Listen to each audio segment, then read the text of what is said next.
Snapdeal থেকে ব্যাগটা নিছি, কত সুন্দর, আরো এত কিছু নিছি, ওর তো দেখলে মাথা খারাপ হয়ে যাবে। তাড়াতাড়ি করে লুকায় রাখি ওর দেখার আগেই। শপিং করতে করতে তো তুমি আমাকে রাস্তার ভিখারি বানাই দিবা। দেখেই যখন নিছো তাহলে চুপ থাকো, সামনে দুর্গাপূজা একটু শপিং করবো না?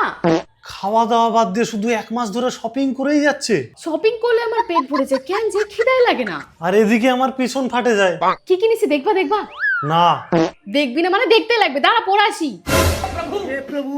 তো এই যে দেখো মেরুন কালারের এই শাড়িটা আমি নিয়েছি দুর্গাপূজাতে পরার জন্য। শাড়িটার দাম হিসেবে কিন্তু শাড়িটার কোয়ালিটি ভীষণ ভালো, কাপড়টা দেখো কত নরম। দুর্গাপূজার সপ্তমী বা অষ্টমী নাইটে পরার জন্য এরকম একটা শাড়ি কিন্তু তোমরাও নিতে পারো। আর এই শাড়িটার সাথে ম্যাচিং করে আমি কিন্তু এই মালাটাও নিয়েছি। মালাটার সাথে কিন্তু কানের সেটও রয়েছে। স্টোনের এই মালাটা কিন্তু শাড়িটার সাথে দেখো কি দারুণ মানিয়েছে। তারপর নিয়েছি আমি এই হিল জুতোগুলো। জুতোটা কিন্তু ভীষণ স্টাইলিশ। আমার মতো যারা বেশি উঁচু হিল জুতো পরে হাঁটতে পারো না, তারা কিন্তু এইরকম মিডিয়াম সাইজের হিল জুতোগুলো নিতে পারো দুর্গাপূজাতে পরার জন্য। এবার দেখো এই হ্যান্ড ব্যাগটা নেওয়ার পর ওভারঅল দেখো আমার একটা আলাদাই লুক দিচ্ছে। এত কম দামে এত স্টাইলিশ একটা ব্যাগ আমার তো দারুণ লেগেছে। সব শেষে দেখো এই সানগ্লাসটা নিয়েছি। না তবে এটা দুর্গাপূজাতে পরার জন্য নয়, তোমরা এটা যে কোনো সময় পরার জন্য নিতে পারো। এত কম দাম দেখে সানগ্লাসটা আমার খুবই ভালো লাগলো, তাই নিয়ে নিয়েছি। তোমরা চাইলে নিতে পারো, আমি এগুলো লিঙ্ক কমিউনিটি পোস্টে দিয়ে দিবো।